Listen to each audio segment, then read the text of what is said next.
कि हमको शराबबंदी का जैसे आंदोलन चलाना है, वैसे ही इस वेश्यावृत्ति को खत्म करने का भी आंदोलन चलाना पड़ेगा। आज नहीं तो कल, कल नहीं तो परसों। जैसे शराब में डूबे हुए 20-22 करोड़ भारतवासियों को हम निकालना चाहते हैं और उनको उच्च चरित्र और उच्च नैतिकता देना चाहते हैं, वैसे ही इस वेश्यावृत्ति के घृणित काम में डूबी हुई बहन बेटियों को निकालना है और इस घृणित काम में लगे हुए भाइयों को भी इसमें से बाहर निकालना है। और इसके लिए बहुत बड़े पैमाने पर कमर कस के पूरी ताकत से लगना पड़ेगा। तो आप सभी भारत स्वाभिमान के शिक्षकों से, कार्यकर्ताओं से, सेनानियों से मैं निवेदन करना चाहता हूं कि अपने जीवन के सामने एक दूसरा उच्च आदर्श और रखें। पहला आदर्श आपने रखा है व्यसन मुक्त हिंदुस्तान बनाना, व्यसन मुक्त भारत बनाना, व्यसन मुक्त भारतीय समाज बनाना। तो दूसरा वासना मुक्त भारत बनाना, वासना मुक्त भारतीय समाज बनाना, ये भी दूसरा बड़ा आदर्श हमें रखना पड़ेगा। तभी जाकर कोई बड़ी सामाजिक क्रांति हम कर पाएंगे। आर्थिक क्रांति करना बहुत आसान काम है, राजनीतिक क्रांति करना भी बहुत आसान काम है, लेकिन सामाजिक क्रांति करना, नैतिक क्रांति करना, चारित्रिक क्रांति करना बहुत मुश्किल काम होता है, बहुत ऊंचा काम होता है। इसको करने वाले भी बिरले होते हैं और करने वाले भी संख्या में बहुत कम होते हैं। तो आप सभी से मेरी विनम्र प्रार्थना है, निवेदन है कि आप इस वासना से डूबे हुए भारत के भाइयों को और इस वासना के कीचड़ में लिपटी हुई हमारी बहन, मां, बहन, बेटियों को जल्दी से जल्दी निकालने के लिए कमर कस के अपने अपने स्थानीय स्तर पर अभियान चलाएं और इस अभियान को एक सार्थक और सफल परिणाम तक पहुंचाएं। एक तीसरी और आखिरी बात आपसे मैं और कहना चाहता हूं। अंग्रेजों ने हमको चारित्रिक रूप से और नैतिक रूप से गिराने के लिए जो बहुत सारे काम किए, उनमें से एक काम और किया। अश्लीलता को इस देश में अंग्रेजों ने बहुत फैलाया और बहुत बढ़ावा दिया। हर क्षेत्र में अश्लीलता को उन्होंने फैलाया और बढ़ावा दिया। मां, बहन, बेटियों के शरीर को विद्रूप तरीके से प्रदर्शित करके अंग्रेजों ने इस देश में एक ऐसी परंपरा डाल दी जो अब हमारे गले की फांस बन गई है और एक गले की हड्डी जैसी हो गई है। इस अश्लीलता को अंग्रेजों ने जन्म दिया अपने स्वार्थ के लिए, और उनका स्वार्थ बहुत स्पष्ट है, जो मैंने आपसे पहले ही कहा कि अंग्रेज चाहते थे कि भारतीय लोगों का नैतिक रूप से पतन हो, आध्यात्मिक चारित्रिक रूप से पतन हो, तभी भारतवासी अंग्रेजों के गुलाम हो पाएंगे। तो उन्होंने अश्लीलता को बढ़ावा देना शुरू किया, जुआबाजी को बढ़ावा देना शुरू किया। जुआ की संस्था इस देश में अंग्रेजों के जमाने में शुरू हुई और अश्लीलता फैलाने का काम भी अंग्रेजों के जमाने में शुरू हुआ। अंग्रेजों के जमाने से बढ़ते बढ़ते ये 1947 तक काफी बड़े पैमाने पर फैला। अब हमारा ऐसा ही कल्पना थी, हमारा ऐसा ही उद्देश्य था कि जब 15 अगस्त 1947 को अंग्रेज भारत छोड़कर चले गए तो ये अश्लीलता और ये जुएबाजी का सारा कुतंत्र बंद होना चाहिए, खत्म होना चाहिए। लेकिन आजादी के 62 साल के बाद भी ये फैलता ही जा रहा है, ये बंद नहीं हो रहा है।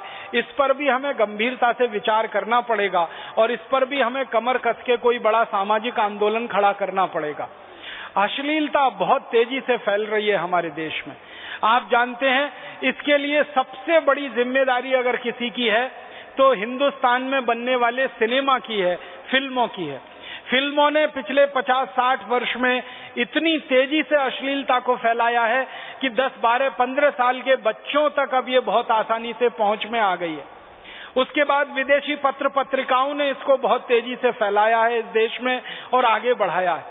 आपको सुनकर हैरानी होगी कि भारत देश में 1992 के पहले कोई विदेशी पत्र पत्रिकाएं नहीं आती थी, उन पर प्रतिबंध लगा हुआ था, कानून बनाकर सरकार ने रखा हुआ था। 1992 में एक नीति बनी सरकार की, ग्लोबलाइजेशन, लिबरलाइजेशन, प्राइवेटाइजेशन, उदारीकरण, वैश्वीकरण, भूमंडलीकरण। इस नीति में सारे दरवाजे खोले गए विदेशी पत्रिकाओं के लिए, विदेशी अखबारों के लिए और विदेशी फिल्मों के लिए। अब विदेशी फिल्म, विदेशी पत्रिकाएं और विदेशी अखबार आना शुरू हो गए और उन्होंने इस देश में एक बाढ़ सी ला दी है।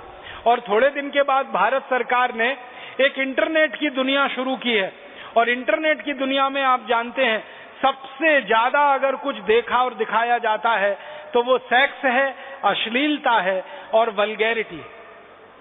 हमारे देश के छोटे छोटे बच्चों से लेकर 12-15 साल के बच्चों से लेकर बड़े बुजुर्गों तक जितनी वेबसाइट्स हमारे देश में खोली जाती हैं, सर्फिंग के लिए, देखने के लिए उनमें सबसे ज्यादा वेबसाइट्स खोली जाती हैं, वो सेक्स से संबंधित होती हैं और अश्लीलता से संबंधित होती है। कंप्यूटर का माउस आप क्लिक करिए, आपकी स्क्रीन पर सैकड़ों सेक्स की वेबसाइट्स खुल जाती है और उसमें हमारे छोटे छोटे बच्चे, नौजवान पूरी तरह से डूब रहे हैं उस गर्त में और दलदल में धंसते चले जा रहे हैं। हमारे हिंदुस्तान के कॉलेजों में पढ़ने वाले लड़के लड़कियां जिनकी उम्र 15-20 साल से लेके 20-25 साल के बीच में है, ये सेक्स की दुनिया में, अश्लीलता की दुनिया में इतने ज्यादा डूबने लगे हैं कि वही उनको अभीष्ट लगने लगा है।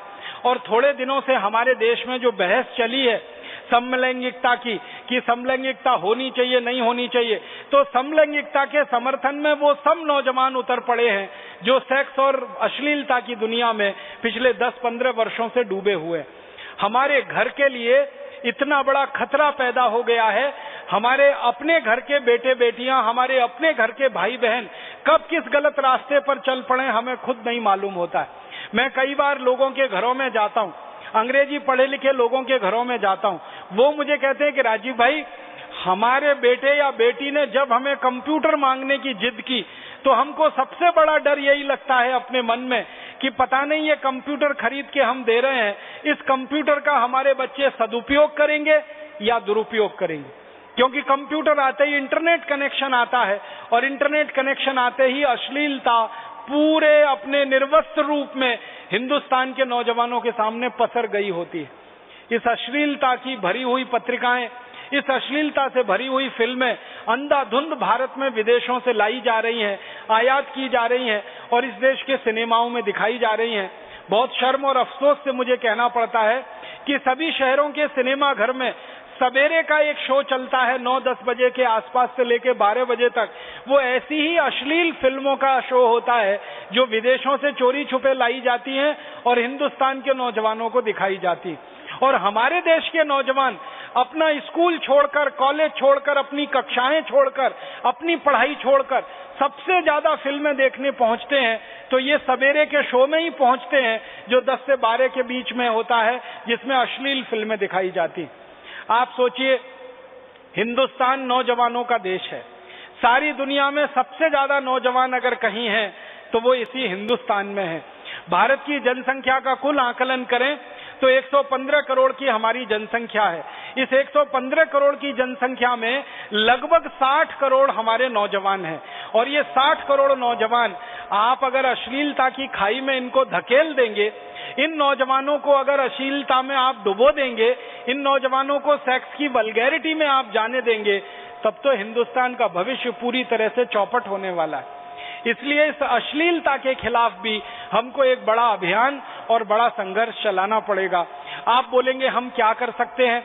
मेरी आपसे एक विनम्र प्रार्थना है, वो ये कि आपके घर में आपका बेटा या बेटी नौजवान है, आपका छोटा भाई या बहन नौजवान है और वो कंप्यूटर की दुनिया में रहता है और इंटरनेट का इस्तेमाल करता है, तो आप हमेशा अपनी आंखों के सामने उसको इस्तेमाल करने के लिए समय दीजिए, उसको अपनी आंखों से ओझल मत होने दीजिए, क्योंकि आपका नैतिक दबाव हटते ही पता नहीं माउस पर वो क्या क्लिक करेगा और कौन सी दुनिया में जाकर वो डूब जाएगा। अपनी आंखों के सामने उनको कंप्यूटर का इस्तेमाल करने दीजिए, इंटरनेट का इस्तेमाल करने दीजिए और इंटरनेट और कंप्यूटर का इस्तेमाल करने दीजिए तो ज्ञान के लिए, ज्ञान की बातों के लिए, ज्ञान के वर्धन के लिए इस्तेमाल करने दीजिए, ना कि समय को बिताने के लिए उसको इस्तेमाल करने दीजिए। ये एक काम करिए। और दूसरा काम, जो नौजवान इस दुनिया में अश्लीलता में, वल्गैरिटी में डूब गए हैं, इन नौजवानों को बाहर निकालने के लिए भी हम सबको कमर कस के अभियान चलाना पड़ेगा और हम सबको कमर कस के काम करना पड़ेगा। और ये काम अगर हम करेंगे तो इसकी शुरुआत कहां से होगी? इसकी शुरुआत फिल्मों से करिए। हमारे देश में फिल्में जो सबसे ज्यादा माता बहन बेटियों को गलत तरीके से चित्रित करती हैं और अश्लीलता का सबसे ज्यादा फैलावा करती हैं, इन फिल्मों का बहिष्कार करना आप शुरू करिए, क्योंकि बहिष्कार वो हथियार है, बहिष्कार वो डायनामाइट है जो बड़े से बड़े गुलामी के पहाड़ों को तोड़ सकता है। अगर आप बहिष्कार की ताकत अपने मन में रखते हैं और बहिष्कार का जज्बा आपके अंदर है तो आप इन फिल्मों का बहिष्कार कर सकते हैं। पारिवारिक रूप से फिर इन फिल्मों का बहिष्कार कर सकते हैं सामाजिक रूप से, और फिर इन फिल्मों का बहिष्कार कर सकते हैं राष्ट्रीय रूप से। तो ऐसी गलत फिल्में जो माताओं बहनों को गलत तरीके से चित्रित करती हैं, अश्लीलता फैलाती हैं, सेक्स और वल्गैरिटी में नौजवानों को डुबोती हैं, उनका बहिष्कार कीजिए। इसी तरह से जो सीरियल आ रहे हैं हमारे टीवी चैनलों पर, और जिन सीरियलों में सिवाय इस विषय के दूसरा कोई विषय नहीं है, एक्स्ट्रा मैरिटल अफेयर, पर स्त्री गमन, पर पुरुष गमन, किसी की पत्नी किसी के पति के साथ भाग गई, किसी का पति किसी दूसरी की पत्नी के साथ भाग गया, क्या एक दो नहीं ऐसे बीसियों चैनलों पर हमारे यहाँ सीरियल्स आ रहे हैं जिनमें इस तरह के दृश्य दिखाए जा रहे हैं। इनको भी आप पूरी ताकत से बहिष्कार करना शुरू करिए। टेलीविजन का रिमोट कंट्रोल आपके हाथ में है, दबाने की ताकत पैदा करिए। रिमोट जब आपके हाथ में है, स्विच आपके हाथ में है, तो रिमोट कंट्रोल को ऑफ करना भी आपके हाथ में है, स्विच को ऑफ करना भी आपके हाथ में है। बस आप में संकल्प की ताकत की जरूरत है। तो अपने संकल्प की ताकत को बढ़ाइए, अपने परिवार के बेटे बेटियों के संकल्प की ताकत को बढ़ाइए, अपने परिवार के भाई बहनों के संकल्प की ताकत को बढ़ाइए, और ये रिमोट कंट्रोल के स्विच को ऑफ करना सीख लीजिए। और ये फालतू और खराब सीरियल जो भी चैनल पर आते हैं, उन सब चैनलों का बहिष्कार करना शुरू कर दीजिए। आपको मालूम है, चैनल चलते हैं विज्ञापनों से, और विज्ञापन मिलते हैं टीआरपी से, और टीआरपी ज्यादा आती है ज्यादा से ज्यादा लोग जब उस चैनल को देखते हैं। अगर ज्यादा से ज्यादा लोग किसी चैनल को देखते हैं तो उस चैनल की टीआरपी बहुत ऊंची आ जाती है, उसको विज्ञापन अच्छे मिलना शुरू हो जाते हैं, और फिर उस चैनल के विज्ञापनों की संख्या बढ़ने से उस चैनल का ऐसा सारा दुष्कर्म शुरू होता है, वो हर तरह की अश्लीलता और हर तरह की अभद्रता पर उतर आते हैं। तो ऐसे चैनलों को सबक सिखाने के लिए सबसे आसान तरीका है कि आप बहिष्कार करना शुरू कर दीजिए, चैनलों का स्विच ऑफ करना शुरू कर दीजिए, लगे तो अपने घरों से उन चैनलों को हटाना शुरू कर दीजिए, और अपने घर के बेटे बेटियों के चरित्र को, उनके संकल्प को, उनकी नैतिकता को, उनकी ऊंचाई को बचाकर समाज के एक अच्छे व्यक्ति को निर्माण करके समाज को देने की प्रवृत्ति बनाना शुरू कर दीजिए। तो अंग्रेजों ने जो हमारे देश में साजिश की, हमारे चरित्र का पतन करके, हमारी नैतिकता का पतन करके, हमारी ऊंचाइयों को नीचाइयों में बदलकर, हमें ऊंचे से नीचा बनाकर, इस अंग्रेजों की हुई साजिश को पूरा खत्म करने के लिए हम सबको कमर कस के अभियान चलाना है। भारत स्वाभिमान इसी उद्देश्य के लिए बना है। जो कुछ अंग्रेजों ने नीतियों के रूप में चलाया, जो कुछ अंग्रेजों ने इस देश में अपने स्वार्थ के लिए बनाया, जो कुछ अंग्रेजों ने इस देश में अपने स्वार्थ को आगे बढ़ाने के लिए स्थापित कराया, वो सब हमें हटाना है, बदलना है, और तभी हम मानेंगे कि भारत की सच्ची आजादी और भारत में सच्चा स्वराज्य आएगा। भारत में सच्ची स्वतंत्रता भी तभी आएगी जब अंग्रेजों की बनाई गई इन नीतियों का हम पूरी तरह से बहिष्कार कर देंगे, और हमारे देश में अपनी बनाई हुई नीतियां और तंत्र को अपने देश में अपनी ताकत से लागू करेंगे। मैं एक आखिरी दस्तावेज पढ़कर इस व्याख्यान को खत्म करना चाहता हूं, और ये आपके लिए एक चुनौती है, ये हम सबके लिए एक चुनौती है। मैकॉले ने सन 1836 में अपने पिताजी के नाम एक पत्र लिखा था, और उस पत्र में मैकॉले ने जो लिखा था उसको मैं आपको पढ़कर सुनाना चाहता हूं। मुझे कई बार लगता है कि मैकॉले अभी जिंदा है क्योंकि उसकी नीतियां जिंदा है। मैकॉले अभी जिंदा है क्योंकि उसका तंत्र जिंदा है। मैकॉले अभी जिंदा है क्योंकि उसकी बनाई गई व्यवस्था जिंदा है। मैकॉले एक व्यक्ति का नाम नहीं है, वो एक व्यवस्था का नाम है। मैकॉले एक व्यक्ति का नाम नहीं है, वो कुछ बनाई गई नीतियों का नाम है। मैकॉले एक व्यक्ति नहीं है, वो अंग्रेजों का पूरा तंत्र है जिसको छोड़कर यहाँ गया।